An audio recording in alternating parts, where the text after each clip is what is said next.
This show may contain swearing and themes of an adult nature. This is Ray.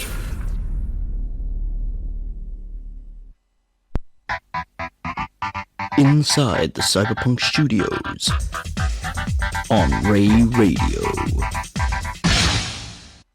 Hello and welcome to Inside the Cyberpunk Studios here on Ray Radio. My name is Rory Joscelyne. I'm going to be your host for this show, and I've got with me Alice Ryan, who is an actress and producer within the local area, and we're going to be discussing all sorts of things to do with independent UK film with her. Welcome to the show, Alice. Good afternoon. Thank you very much for having me, Rory. So, first of all, I'm just going to give a quick brief breakdown as to what we're going to do with this with the show in general. First of all, we're going to be looking at cyberpunk as a genre. So, as you heard, we started off with the Terminator 2 music. I'm not going to do necessarily all of the obvious ones today. We're going to try and spread it out over the course of a series. But what I'm going to try and do is make sure that they're all themed. So each episode there's a little bit of something for everyone, and also something interesting about the music. Maybe something you've not heard before. Pretty much everyone will have heard Terminator 2. Oh, yeah. But there'll be a few on here that I think will be a little bit more niche. So should be a little bit of a variety there. We're also going to be, as I say, talking to Alice, and hopefully each week we'll have different guests to discuss independent projects throughout the UK, specifically focused around those in Southend. We've got the university here, we've got a huge upcoming independent film industry, as well as a huge music venue history here, so hopefully we should have quite a lot to go through. Definitely. So if you're interested in coming on the show, just contact me on contact@cyberpunkstudios.co.uk, and you can get yourself onto the show and we can have a discussion about what it is you're up to. Alice, what's your current what's your latest project? Good grief. Well, at the moment I'm talking to Arc Indie Productions. We had our first project go down very, very well with a limited release on Halloween, a little short horror film starring Samantha Anderson. It was directed by Daniel Keeble, both prolific actors and directors, DOPs in the local area. Yep. And we're looking to do another horror around about February, March time. So at the moment, we've had a few drafts of the first script. We're looking at locations. If anyone knows of any abandoned buildings that might look a little bit creepy that we might be able to have access to, please do get in touch. You can contact me, Alice Ryan, on Facebook or on Twitter at Alice E. Ryan. Take a look at Instagram as well at _Alice Ryan _ for Instagram. Let us know if there is anywhere that we might be able to do a bit of filming. Fantastic. And also, if anyone wants to get in contact, just to be working with local people, as Rory was saying, it's a huge creative hub in Southend. Huge. The amount of brilliant people I've worked with in the last few years has been fantastic. Yeah, I mean, what's quite interesting is certainly within film, which is sort of where I mostly come into things, but certainly within films there's been a huge change. I don't know if you've noticed it yourself within sort of the big budget AAA market versus the independent market, and the independent market seems to be sort of hitting a stride. Certainly in the UK there's been from what I've heard, there's 9 new film studios opening up across the UK over the course of the next sort of 5 to 10 years. Disney, I believe, have also bought Pinewood Studios, or are looking to buy Pinewood Studios, I think which so, yeah. might dethrone where James Bond is going to be filmed in future. Oh, but that's not for us to figure out. But the point is that with an entertainment industry seemingly looking to start booming in the UK, there's and a lot of creative talent, certainly, as I say, within sort of the southeast coast of Essex, but certainly across the UK. It's going to be a great place to sort of start getting that material in, and start getting. And the other thing as well is there's not a huge amount of media out there for people to find out about those smaller creators. There's obviously, you can buy magazines for when the next Marvel film is coming out, but independent, smaller budget films tend not to get as much press. So this is sort of, I think, a nice way to try and get that counterbalanced. Just to give an idea as well as how that can, how creators tend to meet. We can always go through how we met. Yeah. We've worked on a couple of films together now. Yeah. But we actually met back in theatre. There's another great thing about the Southend area is the local theatre scene. Absolutely brilliant. You've got musical theatre, you've got Southend Shakespeare Company, you've got the fantastic comedy groups. It's just there's so many. I couldn't possibly list all of them. And so we sort of, it's one of those brilliant things where you sort of know of people for years and years and years. Yep. And you know, oh yes, I've seen you in a few plays, and oh yeah, you've worked with so-and-so, and you've worked with so-and-so. So Rory and I have probably known each other for well, it must be 10 years. It's got to be at least 10 years. I mean, I saw you in a 1940s comedy at the Palace Theatre. And I think I've seen quite a few pieces that you've done with Lindisfarne, fantastic group. And so we ended up sort of knowing of each other.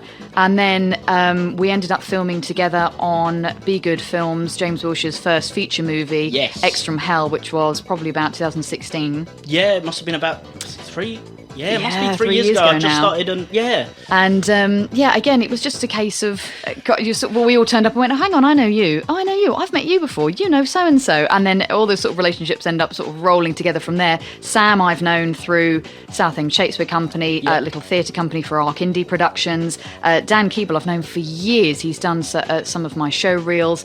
He's filmed loads of short pieces with me. And then we've sort of all ended up working together on little products, like I say, Arc Indie and Be Good Films, and then of course your project in January where we officially were properly working together. So the feature film, the horror that James Wilshere did with Be Good Films, which went down very well in festivals. Yes, it did, yeah. Really loved that piece. You were cinematographer and I was lead. And then last January, of course, we got a chance to work together. This January. I keep saying last January. Yeah, it feels like so much longer, but it's not even a year yet. But so obviously I wrote a short film called Human Cargo. It was based on a novel treatment that I lost years ago. We'll discuss Human Cargo after the jump, maybe. But it certainly, that was solidified our working relationship, I think. We were trying to work on another project I was doing before that, but the budget was just extortionate because it was a sci-fi in space. As you can imagine, building sets costs a bit. Trying to do that on Tilbury Docks somewhere was going to be a bit difficult. But it's the great example of networking, meeting people. Yeah. Social media, it's got its downsides, but the upsides are I've been able to connect with some brilliant people around here, and you just drop messages online and be able to connect. And even if you end up sort of dropping and sharing emails, and then 3 months later, 6 months later, a year later, you suddenly go, oh, actually, I know this person, or they know this person. I mean, I've connected with a few actors that I've like certain Lewis Cartwright, who was in Human Cargo. I connected through you, and you'd worked in a random film with him at some point, but it was perfect. Here we were. It's perfect. So the other thing I'd say as well, if you're looking to try and get into something such as radio, or if you want to get into music, if you want to get into theatre, if you want to get into acting, even in film, don't snub any of the sort of amateur opportunities that there are out there. Certainly the local theatre groups in Southend, your Lindisfarne, SSC, Southend Shakespeare Company, Little Theatre Company. Little Theatre Company. There's Sods, there's Lods, there's sorts. Rods. There's just so many. I need to try and get a list of them because I don't want to miss any of them out, but there are so many. If you're interested in a specific type of theatre, you will be able to find it. Yeah, the people you'll connect with while you're there, even if, some of them will be people that are just doing it as a fun side project, but there'll be plenty of people there that are looking to take it another step. There's plenty of lessons to learn, and if you just get involved. There'll be some way for you to connect with other people and get yourself up 100%. Some form of ladder. And as I say, with the UK entertainment industry booming at the moment, there is no better time to get on board. So make it now. So what we'll do, we're gonna, I think, go to another track, and we'll pop back and we'll discuss Human Cargo. Looking forward to it. Yep, cool. So this next song is, so the first song was Terminator 2's theme by Brad Fiedel, and the next one is going to be Sting's theme tune for Demolition Man, called Demolition Man, in brackets film version. You needed to know that bit was important. Okay, so we'll catch you after the jump. This is Ray.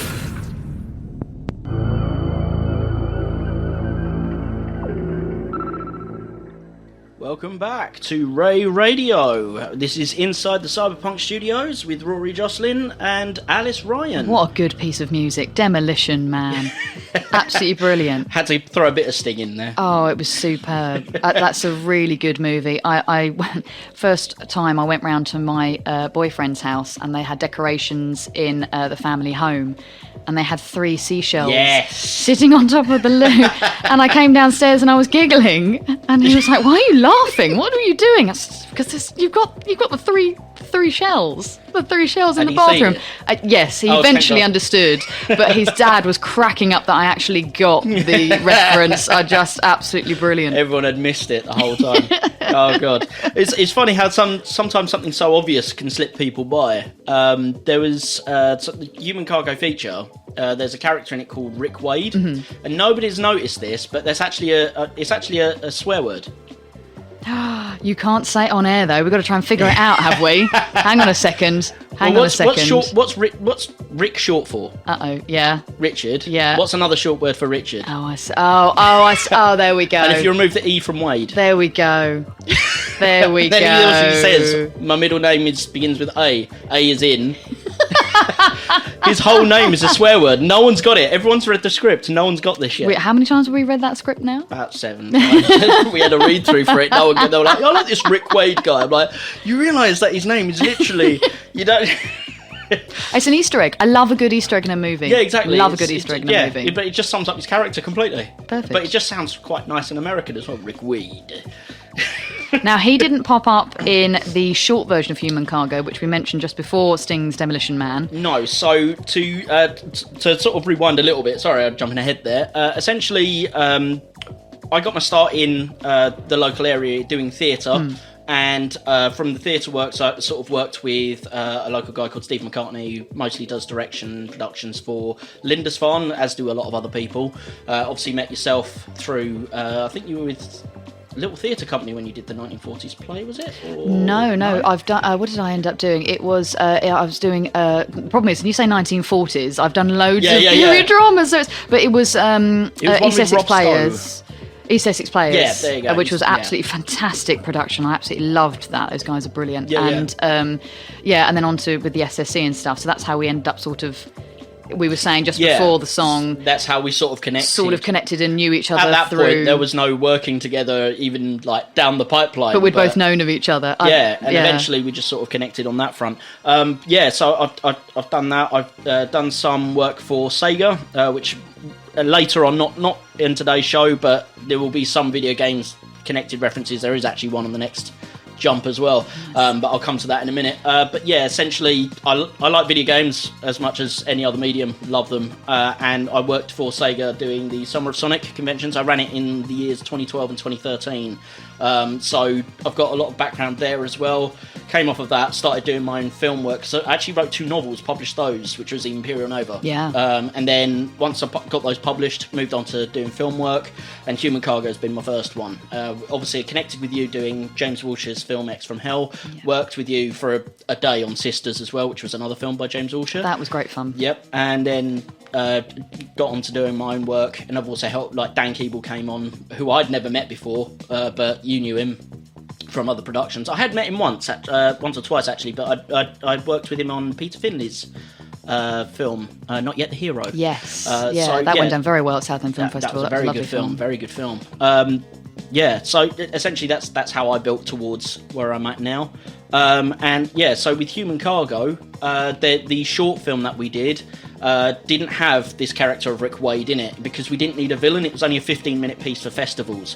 But it's the story, to break it down just quickly, is about the removal of women's rights to choose, but turning that on its head. Rather than removing the ability to have an abortion, it was instead that women couldn't choose not to.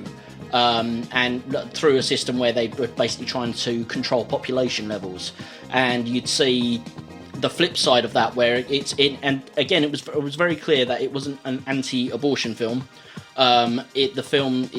Far from it, but the idea was to show the opposite end of removing a woman's rights, so that someone who might think that abortion shouldn't be legal might see it from another angle. If you're watching the movie, you just have so many points and questions that you come away with, which is absolutely brilliant because it brings up the discussion of these very sensitive subjects. And actually at Southend Film Festival, when we showed it, Rory was great, went up to the front and said, look, it is of a sensitive nature, but I would like to take questions afterwards if anyone wants to discuss anything or anything like that. He was really good about it, and loads of people really understood where we were coming from, it was such a relief because everyone involved really was quite passionate about the story. Samantha Anderson was just glorious as our lead. So were you. You got a nomination for Best Actress. I did, Best Supporting Actress at Romford Film Festival. I loved it. Well done for that. I'm sort of actually didn't quite realise I'm almost in Diane's colours. Yeah, actually. you are. I've got her hair. I've got the same hair colours. How bad is that? You come dressed for the part. I didn't realise. You realise we're not doing it at the moment. There's no cameras, Alice. Chill out. There's that one there. Oh, what? Filming this for later, I might pop it on YouTube. There we go. The crazy stuff we get up to. But yeah, it went down really, really well, and it was a lovely opportunity to again work with new people and connect these people. So it was quite fun to turn up, and everyone knew me, and I think not everyone knew each other, which was quite fun. To sort of, I just love connecting creatives, and it was brilliant. Vanessa Lee, the makeup team was absolutely superb on that as well. Steve McCartney working with us, Stuart doing Stuart Cope with his drone work and the special effects that we had. Once again, the drone was hilarious. It was just so much fun, and Lewis was just absolutely brilliant as our other actor as well in one of the leads. Just a brilliant bunch of people to work with. So it was nice for us to work on something, and also nice for me to be working on something like a cyberpunk or dystopian piece, because I love a bit of sci-fi. I think I've grown up watching your Star Treks and your Thunderbirds and your things like that, but I love a film that you come away and you have to really think about it, and there are so many movies out there that end up leading into this. Yeah, well, with cyberpunk specifically, number one, it's a genre I've always liked aesthetically. That sort of... and this is one of the things that I wanted to get with Dan Keeble as a cinematographer, was that whole idea where you have like light on one side of the face, like red, and then blue on the other side of the face. Very much like that aesthetic most people connect with something like Terminator 2. Yeah. It's quite frequent in there. Yeah. There is a technical term for it. I've forgotten it at the moment, but there is a technical term for doing sort of like double-sided lighting. It's very hard to do, but Dan managed to pull it off flawlessly. Certainly in the cafe scene, it's very noticeable there. It's brilliant. So that exaggerated lighting is something that I really like about the genre aesthetically. However, generally, the storylines tend to wind up being a little bit schlock. They tend to be kind of your standard action schlock. Even if they've got really interesting ideas, they end up sort of turning into, well, let's defeat the, it's not. There's normally an attempt to fight a bigger evil, which is fine, but it tends to go into cheese. Yeah, near the end, a lot of these movies, cheese. The sort of the end tails off when actually they've got a really strong middle section where you really get invested. Don't get me wrong, there's plenty of examples that counteract this. Things like Blade Runner, obviously. Terminator 2 doesn't get, like, it's got cheesy moments, but they work within the elements of the film. You have a film called Strange Days, which is an incredible film. We'll come to that in a bit as well. I love Strange Days. Surprisingly enough, I'd never seen it before we did Human Cargo. The aesthetics, like the way it's lit and the location styles in Strange Days, very similar to Human Cargo. There you go. And I watched it after we'd filmed it, after we'd got everything done, and I was just like... I was like, hang on, this is the aesthetic I was going for, and I've never seen... I'm surprised almost no one's seen this film, because it was big budget. It was by James Cameron after he'd done Titanic in 95. It was written and produced by him, or co-produced by him, and it was directed by Catherine Bigelow, who... Catherine Bigelow? Yeah, so she started... For this film, she was the first female director to win a Saturn Award for direction. Yes, she was. For this film.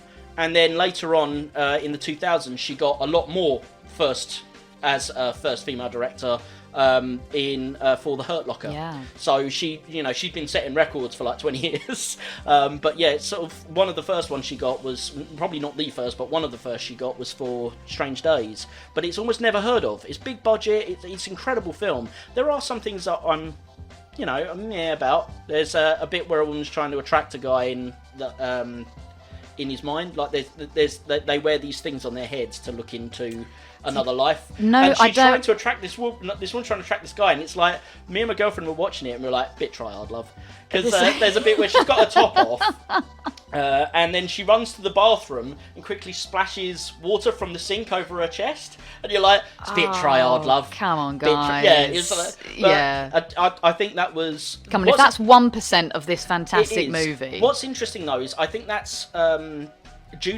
Weirdly enough, that's due to, I think, the director being a woman, not really fully understanding sort of how to make something that attractive. Like, that was too try hard. But in other ways, there's a scene in there which I won't go into graphic detail of, but it's really visceral. It's a rape scene, essentially, of one of the characters, and you see it first person because of the way that these people log into other people's memories and minds. And it's horrendous. And like rape scenes done in other films tend to... there was a film called The Bad Lieutenant, which I'd seen, and that was an alright film, but the rape scene in that was almost semi-softcore pornographic. in the way that it was filmed, so it had this sort of sexy edge. And that's probably because it was directed by a guy, whereas a guy who'd also worked in the porn industry, to be fair. Whereas with this film, there is nothing sexy about this rape scene, and it's visceral and it's horrendous, and it's perfect because of that. Because there is this visceral reaction to like, sod that. And I think that is, again, the other side of it having been directed by a woman. Yeah. You know, there isn't any of this, oh, imagine if. You know, it's that this is gross. It's very powerful. And this is exactly what happened. Yeah. And that's the great thing about a dystopian or a cyberpunk. That's what you can do with it's, a cyberpunk. It's talking about reality. So it might be futuristic, or it might look a bit alternative. It's an alternative universe or whatever, but it's incredibly real. And that's why I end up liking a lot of sci-fi stuff. Maybe set in the future, but it's tackling stuff issues we still have, and probably will still have in the future, sadly, that we're trying to get eliminate. Around. Well, I mean, and you've got fantastic movies like that that are just sort of bringing it to the forefront, and that's why with Human Cargo, I was trying to do the same. Tackling a real world issue. And what was ironic was the film was written 10 years ago, roughly, like the novel version, which was lost. This version of the script was written last year and then produced in January. Yeah. It was then in March when where is it? It is Texas, I think. They've made a state law that bans abortion. Yes. Yeah, and that came out 2 months after we'd filmed this short film. So many people were talking to us about it when that arrived. Yeah, and then the other interesting part was there's what also happened in March, which is less known about, was a big AAA video game company called Activision started asking their female employees for their sort of like health app information whenever they were pregnant, whenever they were on maternity or going to be on maternity. They're like, right, we want your data about your pregnancy from you, and this is exactly something that's tackled in Human Cargo. And I wasn't trying to write a documentary. This is freaking me out, because I wrote Imperial Nova, which was about the rise of the far right in 2014. And 2 years later, we have Trump, and we're now with Boris and the rise of Brexit. So if you could write something about me winning £1 million, that would be brilliant. Why did Rory? I write myself winning £1 million? It's ridiculous. None of the good bits come out of it, though. None of them yet. But stuff to think about. Something to write. I've got to write a positive film. But yeah, it's really interesting having this come out. The Blu-ray is in development at the moment. It was going to be released earlier this month. Unfortunately, it's missed that because of a printing error. So we are going back to the drawing board and getting that redone. At the moment, it's due to come out on the 1st of January. Lovely. So for the new year, you can get yourself a copy. It's going to be £10 if you get it directly from the Cyberpunk Studios website, which is www.cyberpunkstudios.co.uk. Or you can get it on Amazon. It will be on there as well, but it will cost more because of Amazon charges, and they also charge the postage. So it will go to £12.55 or £12.56, something like that.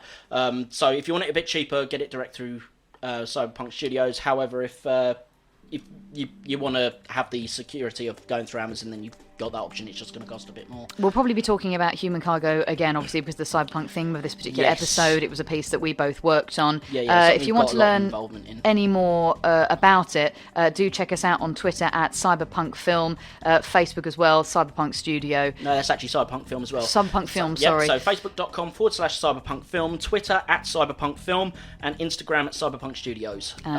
Check us out, get in contact if you're interested to learn more about. If you just want to chat about anything that we've been chatting about today. Happy to talk, anything that Rory's interested in, this kind of Been trying to connect with the Endometriosis UK charity as well, because obviously endometriosis is tackled in Human Cargo. That's not generally tackled in film at all.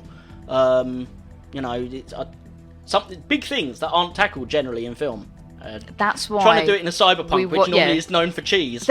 Normally, people know it for Super Mario Brothers movie. And this is just not that.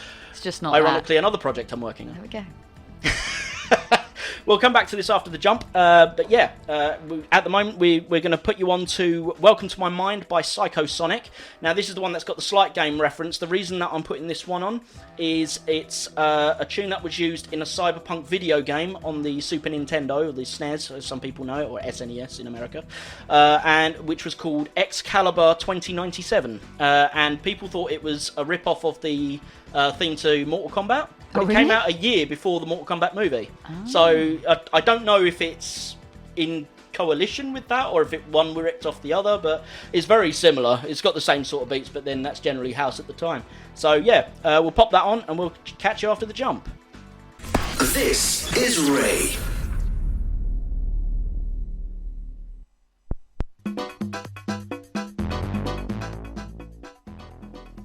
Welcome back to Inside the Cyberpunk Studio here on Ray Radio. We are with Alice Ryan, talking about, we were just about to discuss Human Cargo's feature, actually, and go into a bit of how Alice got to where she is now. Yeah. So, Alice, how did you get to where you are now? Oh, goodness. Well, I walked through the door, came up there. So, use your little tappy feet. Yeah.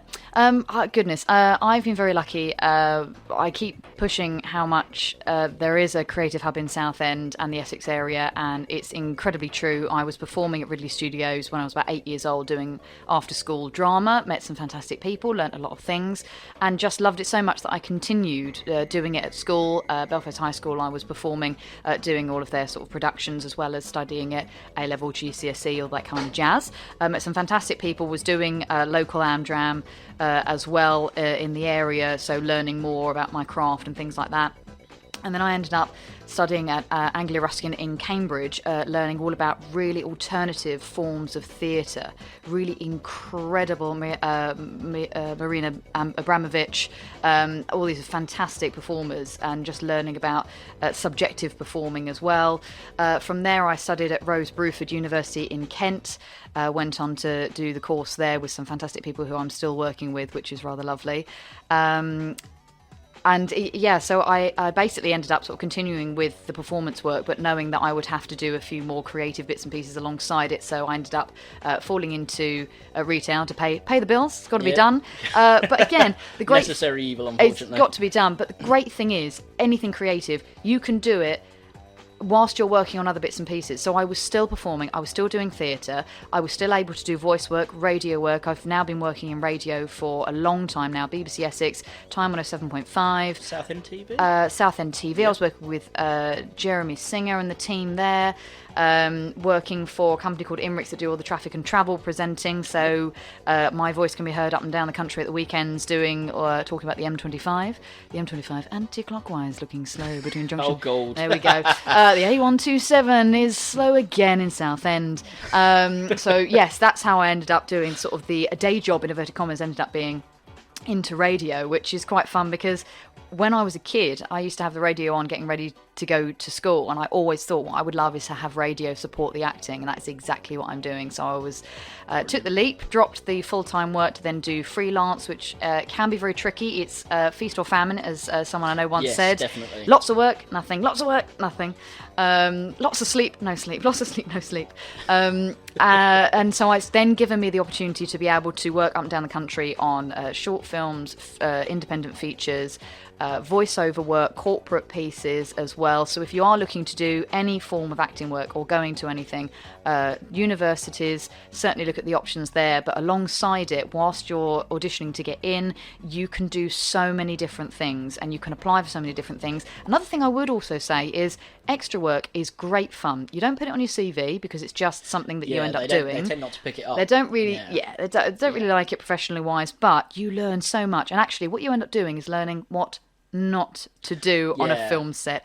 I worked on the Suffragette film with Meryl Streep, so I've worked with Meryl Streep twice now, because of course she knows who I am. Yeah, of course. And I worked with her on The Iron Lady, and that was pretty crazy. My day was spent swearing at Meryl Streep because the director. Were you actually swearing at her? Yeah, we had to. Oh no, her name's gone completely out of my head. Fantastic. No, it was a fantastic female director who, oh no, she was doing Mamma Mia, and no, it will come back to me. Fantastic female director was basically saying she wanted Meryl to experience things as Maggie Thatcher did. So she wanted us to be. So you actually had to. So we had to. So I spent my day shouting abuse at Meryl Streep, crazy, and then I spent Most people do that for free on Twitter. You know. And then another 3 days was spent doing night shoots for the Suffragette movie when she was Emily in Pankhurst, and it was just crazy. And you're there and you're cold and you're thinking, when's the next sandwich, and are there going to be any hot drinks? And then 4 days later, that's all I can talk about is how brilliant it was. The atmosphere, watching these people perform. I did some some stuff with Mr. Selfridge. Alfie Bow was incredibly lovely to everyone. So to get a bit of extra money and some experience, I would recommend extra work as well. Just don't put it on your CV. Don't put that ahead of any work that your agent may get you if you're looking into getting anything professional. It doesn't matter what the extras role is for. It's not going to come up as a credible credit. Sadly, compared to no other matter work, what, but the credit, the experience you will get is just it's certainly something worthwhile, just not over any other entertainment work. So that's just basically where I've come from, what I've been doing, what I recommend people end up doing to keep their creative juices flowing. As I say, there's corporate, there's voiceover, there's radio, there's short films, there's producing. I ended up falling into a few years ago, directing as well. I worked. How many films have you produced? Oh my goodness, I've actually lost track because I worked with Q Pictures last year, and we did a series of mini films that Louise was putting together, and they were sort of 1 to 2 minutes. So I ended up helping on about 5 or 6 of those. A Walking Shadow as well with Tolba Film Productions. Yes. Bradley Barton. That was my first project. That was a good film as well. Natalie Cartwright. Ooh, married lady now. She was superb. Penny Peters as well. Dan Keeble was our DOP on that. Superb. I mean, it's really not a joke to. Well, it is a joke to say, but it's kind of the truth. When we went to Southend Film Festival and to a lesser degree Romford, mostly Southend Film Festival this year, was basically the Dan and Alice show. Dan Keeble had basically done the camera work for almost every film that was there, bar about 2 or 3, and then Alice had been in some way, some small way, producing, in pretty much every show. Directing. I'd managed to worm my way into more shows than I expected as well. So obviously, I've done Human Cargo, then I've done a day's audio work for Not Yet the Hero. I'd also funded Bradley Barton's film. Some of the crowdfunding. Not much, but assisted that. So like, my name was connected to more things. I was like, I only came here for one. Yes. Oh my god, I'm everywhere. Like, so I'll tell you what, one of these. Southend Film Festival, if you haven't been, guys, you need to check that out for next year. The Horror Film Festival is starting up in January. You will see some fantastic films, and Paul, who runs it, is an absolute legend, and the support that he gives to local filmmakers, to all indie filmmakers, is absolutely brilliant. We've been dropping names left, right and centre just because we're trying to support as many people locally. These guys are professionals. They do work up and down the country, abroad. Every time I talk to Mr. Keeble, he's doing something in Spain, Thailand, he's America. I know, right? Well, I've been performing in Oman recently with the Enact Theatre Company. God, I've got a name drop. Absolutely. If you get a chance to go abroad, it's fantastic. It's a brilliant experience to be able to share the creative stuff that we have. So thank you very much. I've got to say to everyone who's been supporting us the last few years, the producing, the directing, the experience that I've had then led me to be able to produce Human Cargo and producing Arc Indies Off the Hook recently and things like that. It's been absolutely brilliant. I've learned so much from it, and it's just, again, networking, meeting people, throwing stuff together, being really fussy with continuity when I watch movies. That jumper wasn't there. I've watched some major films recently with some mega continuity. Oh, I know. I mean, some of them get huge, don't they? Like the Starbucks coffee cup in Game of Thrones. And the new Aladdin movie that I watched on the plane out to Oman when I was performing. There's a moment where Jasmine's got the most gorgeous jewellery on, and then she turns back around, it's gone. And I was like, Guy Ritchie, could you sort that out, please? That's really bugging me. It's weird when you're on a film set. Those are so easy to miss. Oh, they really are. You'd be looking and go, how did you miss that? And then you'll do a film and you'll be like, how did I miss that? Yeah. There was on Human Cargo Short, when I sent it to a friend and nobody had noticed that the microphone was visible in one of the shots. We'd been so engrossed in everything. We'd watched it hundreds of times, and there was and then I sent it to a friend, and he was like, "There's a boom mic in that shot." I'm like, "Oh no!" To crop it. Covered it up, wasn't a problem, but it was at the same time. It's one of those things where you go, how did I miss that? Like, once you see it, you can't unsee it. Yeah. It's always there, but you're just like, how did I miss that? You've got to share it with other people. You've got to sort of get other people to look at your drafts. It's nerve-wracking. It's very, very nerve-wracking. But, it's got to be done so you can make sure that you can improve each time you do it. And we've had some great feedback and very honest feedback with Human Cargo and the other films that I've worked on recently, and it's been so appreciated so that you can move on. And one thing I would say, though, though, if you do create a film, try not to take the IMDb, like the rating system, too seriously.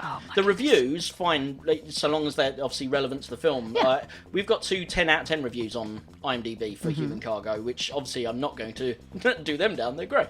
But the star rating is, I think, now currently sitting at 4.0. And the reason for that is there's about 6 US votes for it to at a 1.0. And I'm like, but this has never aired in the US. No, it doesn't. But there's obviously anyone can go on IMDb and just click whatever they want on the star rating. So like all these people in America are like, I don't like that. You And haven't just seen clicked, it. Yeah, and I'm like, you haven't watched it. They've probably just seen that it's about like forcing women against their will, and I don't know which end it is. If it's people going, "No, you can't talk about," someone somewhere, or a group of people just don't want it spoken about. With too much time on their hands and too little to do. So yeah, if you do come up to that, don't take that too seriously. any genuine feedback, obviously, and we've had great feedback from people. A lot of women actually have come forward saying that they appreciated the film, talking about the issues that it talks about. And it's important to be pushing for female-led and female creatively-led movies. And I must say, Rory was very good at that. It really wanted strong, important female characters in it. Again, even with something like Strange Days, which was female-led, there was, scenes where one of the main women was topless, and as I mentioned before, with the, you're going a bit trying too hard love sort of thing. Whereas, so I'm trying to basically do a cyberpunk that is actually female-led, because I mean, Strange Days is their lead is Ray Fiennes. It's not a woman, and he's great in it. But the Human Cargo is actually a female lead, which is quite different to most cyberpunk, and there is no topless, bubbly, booty sort of. There's none of that. There's not a sex scene in it or anything. It's not required. Some of it's thrown in certain films just for the sake of it. Yeah, and it just doesn't need it. If it's definitely needed, Strange Days, obviously there's a point to those kinds of those scenes to move on to other bits and pieces. In certain films, it's definitely needed. Yeah. We just didn't. A Human Cargo, you just didn't need it. It wasn't required. It was a story about, it is basically a class warfare film. Realistically, the poor cannot afford to have kids, and your character is one of those characters that wants to have children but cannot get a partner or earn enough to have them, so she breaks the law, and she is punished for doing so. And it's sort of the injustice of that. It was very real, and it was good to be sitting there, and it wasn't glamorous. No, because it was so real. Film. It wasn't a glamour film. It was quite hard hitting, and a few of my friends have watched it, and the scenes that my character go through, they've really said that it was brilliant, but they can't watch it again because it was too upsetting. Yeah, a lot of people have said that. Thank you to the writing for you. Thank you to everyone shooting it, Vanessa, and everything that supported that to make people really feel and connect with this movie. And actually, I take that as a compliment. I've seen it now. It's affected me. I am going to talk about this, but I don't know if I can. Yeah, it was quite harrowing. It was very powerful to do. You can recommend to watch once. My poor mum has watched it multiple times. And I keep telling her, you know what, you don't have to watch this, it's quite harrowing. She's like, no, I'll do it for you. I'm like, I don't need you to. But it's important. I think she's just proud. It's brilliant, but it's so... It is where she's basically subjecting herself to a really harsh film. I'm like, we could just watch something else. Let's watch the one with the woman with the boobs and the water and... Yeah, because that's going to be great to sit and watch with your mum. Better than watching someone get forced into a procedure. But it was raw, it was true, and these characters were, again, really true to life, and that's another thing why we enjoyed cyberpunk and science fiction. Yeah. And I mean, kind of an odd... so for the scene where you're sort of being forced into... there's no blood, no gore, it's basically into the hospital room, and your imagination does the rest. The thing is, I always felt that imagination... It does better than you can do on film. We've got there's no way I could show that horror as well as your own mind. The extras that we had did a fantastic job. Zoe and John and the doctors that we had. It just works, and it's just your imagination that takes it that way. And that was kind of. There's a film called Seconds. It's not very well known. The director, I can't remember his name for the life of me at the moment. The director who did The Manchurian Candidate.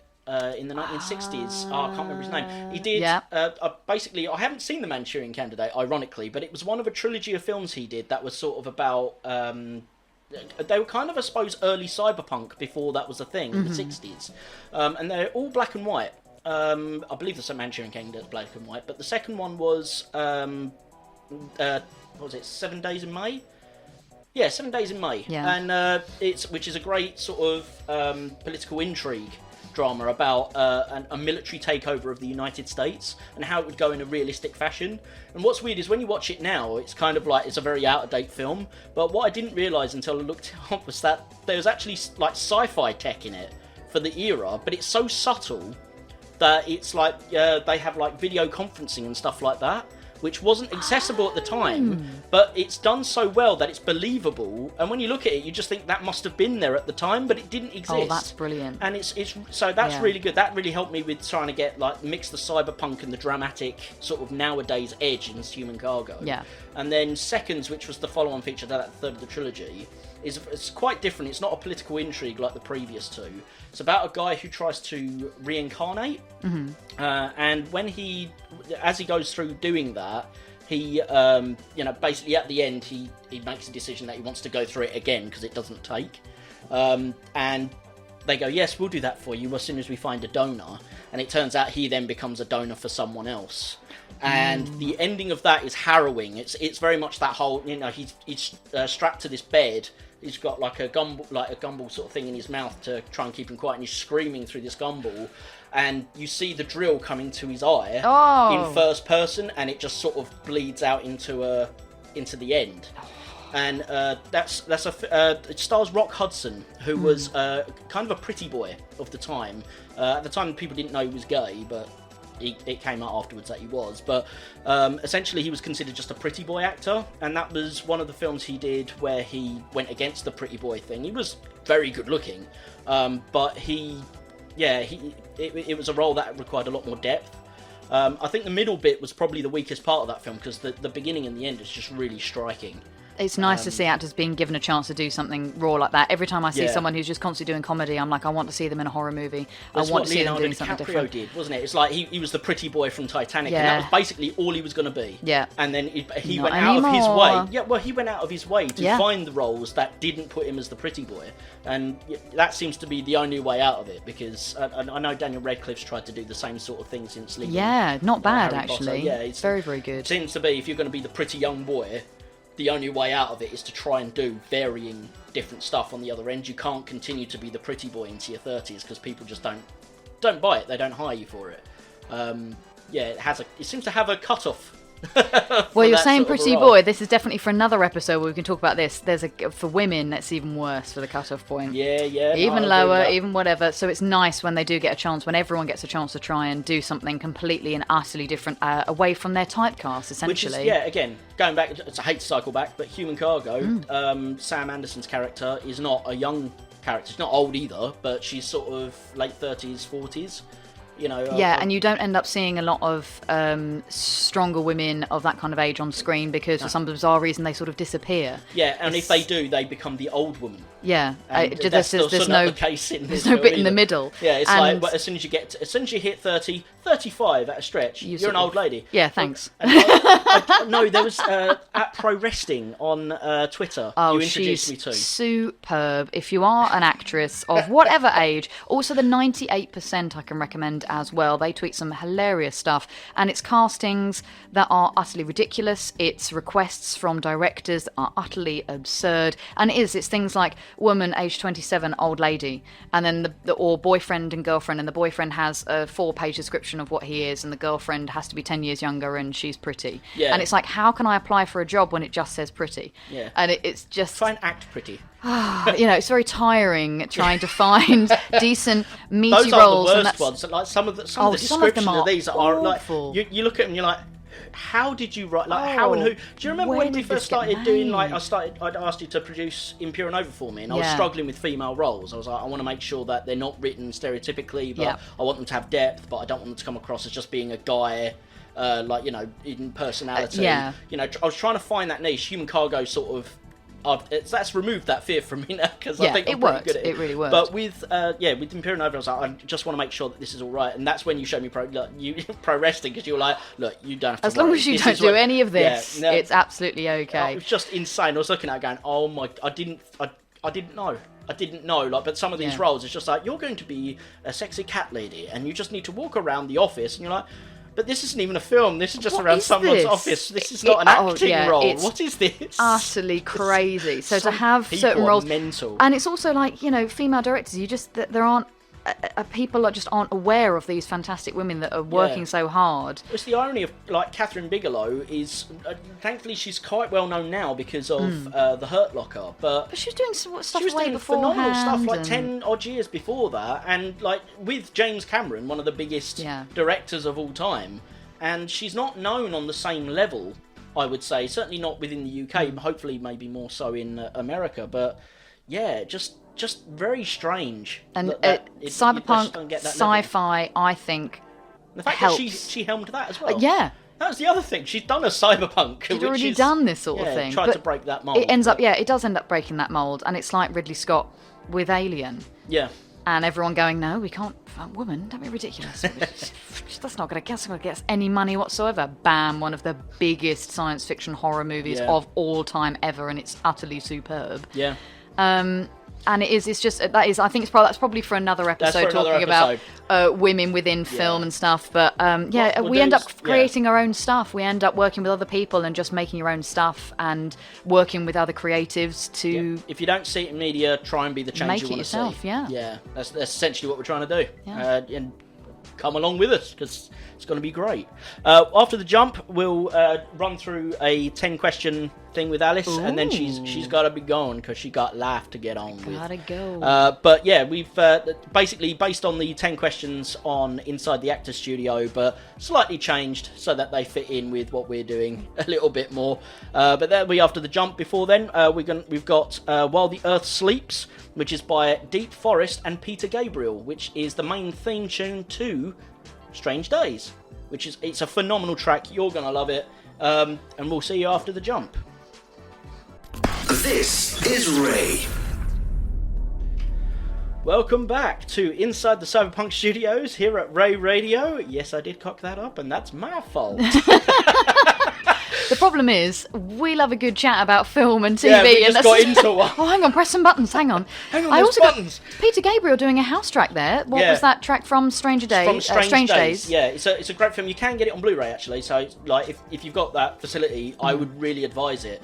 I was going to talk about that once because I know you've got to go after the next jump. But I was going to talk about that, my views on it. But there are some bits in there which I've said which I think could have been done better. But the film does leave a mark on you. It's great. And the first person angles are really good. Oh, superb. Yeah, it's fantastic. You'll have to pop round some point and watch it with me. Definitely. Great.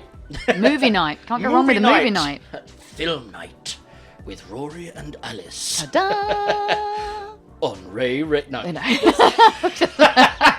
You just hear it in the background. You won't even see it. So it's like, oh, that was a good bit, wasn't it? Oh, I like that bit.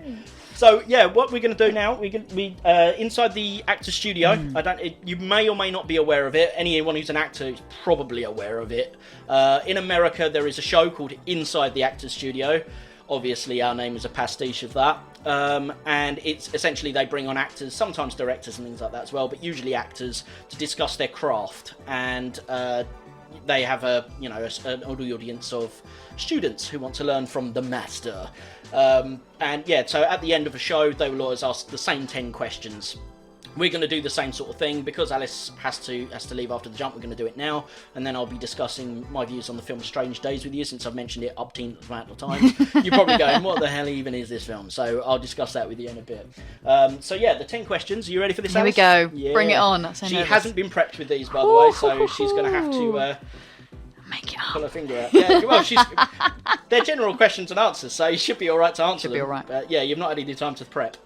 So, question 1. What is your favourite thing about cyberpunk? Oh my goodness. Oh, I think essentially it's what I said before. Cyberpunk, science fiction, things set in alternate universes. It's taking a harsh look at reality now and what it could be, or how these things can be taken to absolute extremes. Yeah. And will we actually learn from our own mistakes? Yes. And how far technology will go. Even if I sit there and by the end of it, I'm so creeped out I can't look at my mobile phone.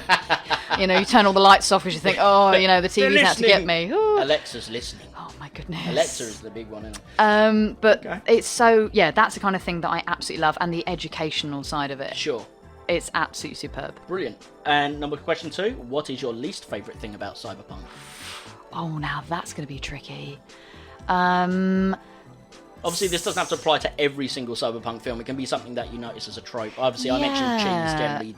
I think sometimes they do end up taking things unnecessarily dark. Yeah. Or unnecessarily using female characters just as certain tropes. They're just the victim. They're just this. They're just the male that. characters tend to be a lot more interesting. Yeah, I did say obviously before there are certain science fiction films, there's certain cyberpunk where that's not the case. But I think the majority, possibly the majority in a lot of movies, it's just the victim mentality for women that you can't do this until this. Detective films are exactly the same. Usually it's women that. Because it bases off of noir, I think, doesn't it? So I think it's got some of the same trope issues that noir tends to have. And I think there's certain ways of doing that where you don't have to necessarily show the gruesome. You don't necessarily have to show. Honestly, your imagination can take things quite far. Horror has that issue. Sometimes the best horror is the ones you don't see. You don't end up seeing. But that's me being very picky because I know that sometimes you need stuff like that in a film for it to work. There we go. Okay, so question 3. Film, TV, music or gaming. If you could only have one medium, what would it be?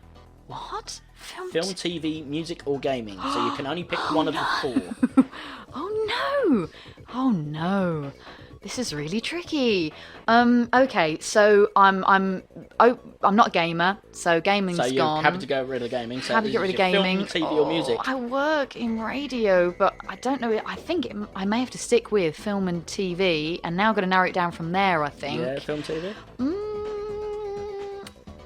Oh my goodness. I'm film. Film? Film. Yep, you're keeping film. There you go. Question 4. Red pill or blue pill? I can't remember which is which, so the red pill is where you stay in Wonderland, and blue pill is the one where we take you and show you how far the rabbit hole goes. Oh goodness, I think my name is Alice and I'm going to stay in the Wonderland. You're going to stay in the Wonderland, you're going red pill. So what musical sound or instrument do you love? So this would be like, it could be anything like, the trailers at the moment are all doing that sound effect from Inception. I was just about to say, I can't do it, but I love that sound. Yeah? I love that sound. You know exactly what you're getting from it when you see it in a trailer. It can be used Sounds like a tin fart now, though, because it's just so overused. But it can be used in a horror, sci-fi. Yes. You're not going to hear anything but a tin fart next time you go to cinema, are you? Yeah, that at the moment... Farting through a tuba. Maybe because it's so overused, but I really like that. Really unusual music in any kind. I usually end up hearing it in science fiction. Yeah. Or sort of tinkly sounds. It's found an aesthetic there. Cool. Yeah, what musical sound or instrument do you hate? Oh my goodness. I don't know. I don't really know. That's a really tricky one. Is there any sort of tropes that you hear a lot? Wilhelm scream, that sort of thing? Some bloke in the background always going, ah! Oh yeah, I mean that's used. You just have to sort of accept that, Maybe that sounds like motorbike. That's quite irritating. It's a really tricky one. Sometimes I'm not a fan of silence because in certain movies something's going to happen if there's no music. The sound of silence. There you go. But there you go. If you woke up in a cyberpunk movie, which movie would it be? Oh wow. You've got things like The Matrix you can go into. You can wake up in Strange Days, though I know you haven't seen that. Super Mario Brothers if you want a bit of silliness. You got Blade Runner if you want it a bit more noir. You've got Running Man if you want to being chased down by a bunch of people in a ball game. I love it. I'm a bit of a wimp though, and a lot of the cyberpunk science fiction is all very gritty and all very dark and all it's not an easy one. No, you're not going to wake up in heaven in a cyberpunk. No, I mean I don't think I'd survive it, so I don't really know. What would you rather die in then? Oh my goodness. There's too many to pick from. Where would I want to exist? Oh no. Complete pass. No idea. Enough. Okay. Is there a role in media other than the ones you've already done which you would like to try? I would actually really like to try voiceover for video games. Oh, wonderful. That is something, I'm not a gamer myself, but I know how important it is to people. Sure. I'm now starting to appreciate the art that goes into it. Yeah, I think the companies are starting to realise it, because there's quite a pushback at the moment in gaming. Because a lot of AAA companies certainly treated their voice actors as disposable. And then it got to a point where people were like, hang on, you can't replace this guy. This guy is the voice. I think the biggest one is probably Michael Ironside as Sam Fisher in Splinter Cell. They did a game called Splinter Cell Blacklist. It's actually a phenomenal game. It's my favourite of the series to play, but it doesn't have Michael Ironside as Sam Fisher. Nobody bought it. Really? Nobody bought it because it didn't have Sam Fisher. They were going to do the weird. previous one called Conviction without him, and people went, we won't buy this game if he's not in it. And he refused to do it because the story was basically like a GTA style game. And he went, there's no real acting for me to do, so I won't do it.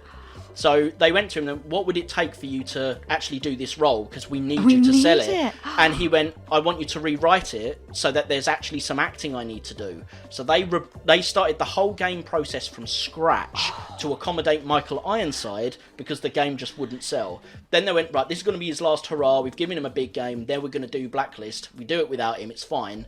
Nobody bought it, which is a shame, because as I say, the gameplay, phenomenal. I absolutely adore that game. It's a great game, but no Michael Ironside. It was a bit of a kick in the pants, because and so when they've done a couple of little features of Sam Fisher since, and they brought back Michael Ironside to do the voice, and I think if they do another game, they will go that way. So it's definitely something that, if you're going to go into it, if you get into a role that's beloved, you're probably going to be pretty okay. I never really understood the passion behind it, which is crazy, because I have a passion for film and TV and music. Why wouldn't you have the same kind of passion for game? And why would you not appreciate the art that goes into it? Watching people that I think it's because there's a lot of grunting that you don't generally, like, obviously with film or TV, you just have to do whatever's on the screen. But with video games, you have to do the like all the running sound effects and everything else. It's fine, because it's got to be done, because you're in a movie. You've still got to do it. It's like an animation. So I'd love to do voiceover for an animation, a game, because the artwork, the design, the talent that people have creating a game where you don't, you go through the left door and then you play the game again. You can go through different. You can just, it goes on and on and on. It's absolutely incredible. And animation. So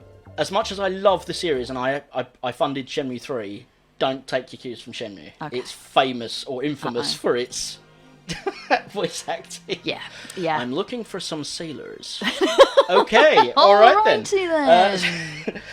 So, what media role would you not like to do? What would I not like to do? Yeah, if there was a role that and somebody went, I need you to do this, and you're like, that's really not for me. Not my cup of tea. Yeah. Tricky one. As a performer, you end up sort of feeling like you have to do a bit of everything, or you feel like you have to in order to get noticed. But I think there are some major actors. I'm losing everyone's names today, and she's. I think it's Jessica. Now, terribly, all I can remember her from is Fantastic Four. Jessica Alba. Yeah, and she has actually written in her contracts that she won't do any nudity whatsoever. Okay. And so any movie that you see her in, sorry to spoil it for you guys, is CGI. There's a shower scene in a certain film. Because I always want a nude, and then she go, nope. Nope, and she's fully clothed, and they have to cut everything out. So I think any gratuitous nudity, because I don't necessarily think that it's needed in a lot of movies. A company got in trouble for that recently, a video game company actually. I think it was the people that made, it wasn't for this particular game, I think it was the game. So there was a video game where they had Ellen Page as the main, like they'd actually hired her and done facial grabs and everything of her face. And there's a shower scene in there, and she's also got it in her contract that she doesn't do nude scenes. Yeah. So there's a scene where she's in the shower, she's nude, but obviously you don't see anything. Yeah. But they'd actually modelled, like they'd got someone else's body to do a full model, and they'd modelled everything, like all the meat and two veg sort of. All the in and outs. They'd done all the whole work. And then people found ways, as they do with games, they found ways to break the camera so you can move the camera wherever you want in a game, which usually is fine. Obviously, with this particular scene has unfortunate side effects. And because everything was modelled, I don't know what happened with it, but I'm pretty certain she took them to task for it. Because even though it wasn't her body, it's her face. It was her face. And also, that's someone else's body. Someone else out there knows that they've they would have consented to that, but... Again, at the same time, it's kind of one of those things where it's kind of edgy ground. It's like now you're seeing Ellen Page's nudity, but it's not actually her. But it's kind of, it wasn't needed. It's kind of like this deep fake stuff. We're kind of in a middle ground of stuff where it's like what's legal, what's not, because you're using someone's face to pretend they're doing something. It's kind of really odd. And the final question then, how would you perform or reimagine the Joker? Oh my god. Such a big question, certainly one that's quite current in film. So how would you perform or reimagine the Joker? Controversially, I have loved every single portrayal because, strangely enough, it's an incredibly iconic character, but he's highly adaptable. It is very, very adaptable. But how would you put your own spin on that character? Wow, what a question! That's marvelous. Oh, the cogs are ticking. Wow. Oh my goodness! How do you adapt? I think I would still female. I'm not going to try and make the Joker a dude. Wow. The thing is, because the Joker... What would you take from him? Would you take a sociopathic view? Would you go with the psychopathic view that Heath Ledger had? Would you go with... Because there's no... I'd have to try and have a look into the background, and I know that there's no specific... It's very clever the way they've done it in the comics. There's a lot of different backgrounds. Variations of... So actually, you don't really know what his backstory is completely. I know the new Joker... with Mr. Phoenix went down one particular route from the comics. Was more the sociopath route, pushed to the edge. I think that is probably one of the ways that I would end up doing. I think it's definitely not just someone who has... You try and put some sympathy for the character somewhere. They've been pushed, because I think that's the same with any kind of villain anywhere. They have... I think Ledger's was a very rare one where there wasn't any of that, but it was just so torturous whenever he came on. It was amazing. So clever. But I think the being pushed to the edge and then jumping, that would, for you, be the way. That's the way to end up doing it. So I don't know what kind of backstory she'd have, my Joker, but I think she's been pushed to the edge and she's coming for you. Beautiful, rightio. So. That's the 10 questions. 10. What's 10? I'm going to go home now. You want to get loads of tweets from me going, no, can I change this answer? Can I change this answer? Please tweet at Cyberpunk Film, Instagram, Facebook us. Let us know what you'd want to answer with those questions. Yeah, absolutely. Let us know what you think about the chat so far. This is episode 1. Thank you so much for having me on board as guest number 1. No, that's fine. Really, really appreciated my time nice here. To have you back. We have a nice rapport. So definitely, I've really enjoyed it. It's nice to learn all different things about Cyberpunk. It's nice to discuss the creativity in the area and definitely. Creativity in general. Thank you very much for having me. Fantastic. Right, well, we're gonna, after the jump, it'll just be me, myself, and I. I was gonna say Irene, but she is not here with me today. But yeah, it's just gonna be me. I'm gonna basically finish this off with a small discussion about, as I say, the film Strange Days, because I've mentioned it umpteenth number of times. During the jump, you'll be listening to the song Go by Moby, which was, I'm not sure if it was actually featured in the film, but there was 3 soundtracks to the Hackers film. And the second one, Hackers 2, it was music from and inspired by the film Hackers. So some of it was music that was in the film, some of it was stuff that was just inspired because of how the film was. I don't know which one this fits into. I need to watch again. I have got it, but I didn't research because I'm lazy. So, but this is from there. It's a great track. I'm sure you're going to love it. So we'll catch you after the jump. Thank you very much, Alice. Thank you. This is Ray. Welcome back to Ray Radio. This is Inside the Cyberpunk Studio. My name is Rory Joscelyne. Alice Ryan, unfortunately, has had to go, so it's just myself. We've got 6.5 minutes.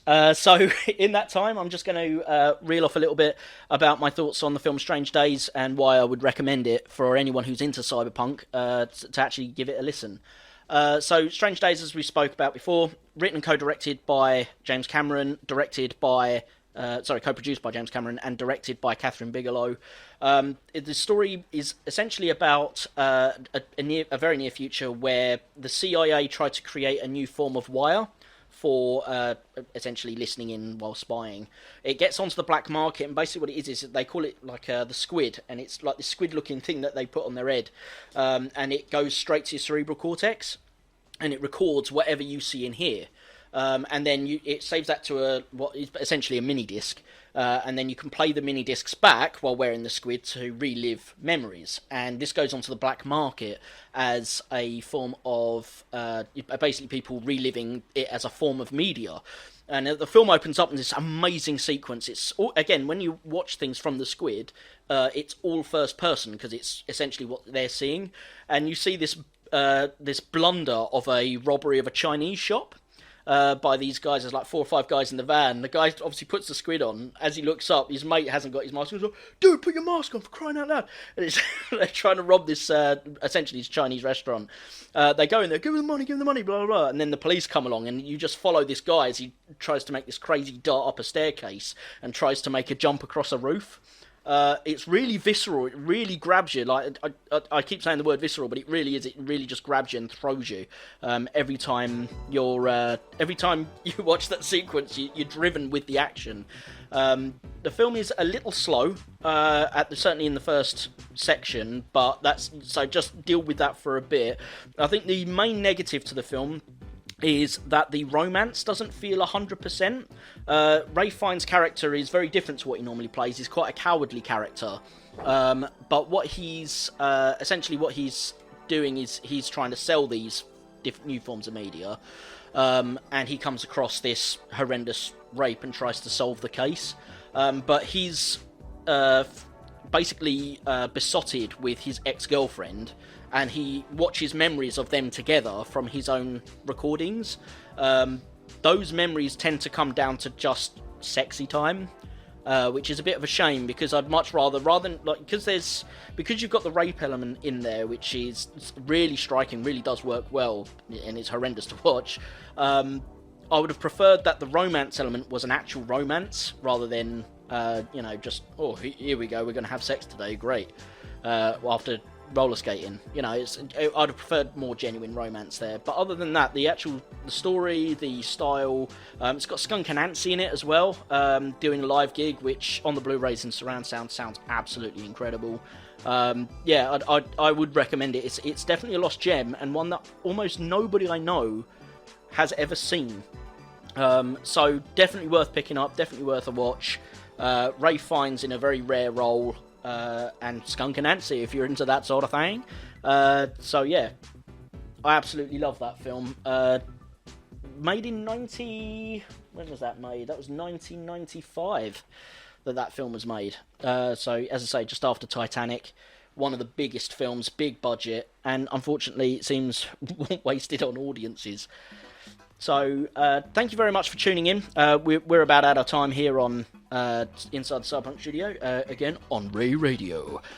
So, we're going to be heading off. As we go, I'm going to play one last track, which is the main theme to Human Cargo, which is, again, the short film that I made earlier this year. Blu-ray's coming out at the beginning of next year. So that'll be available online, and that comes with extras as well, so you'll get a director's commentary behind the scenes, and you'll also get blooper reels, extended sequences, that sort of thing. So there's plenty of extras on there as well, all professionally done through the BBFC, rated 12, so if you are going to watch it with other people, it is legally rated 12, so just bear that in mind. Thank you very much for staying on with Ray Radio, and we'll catch you next week. See you laters.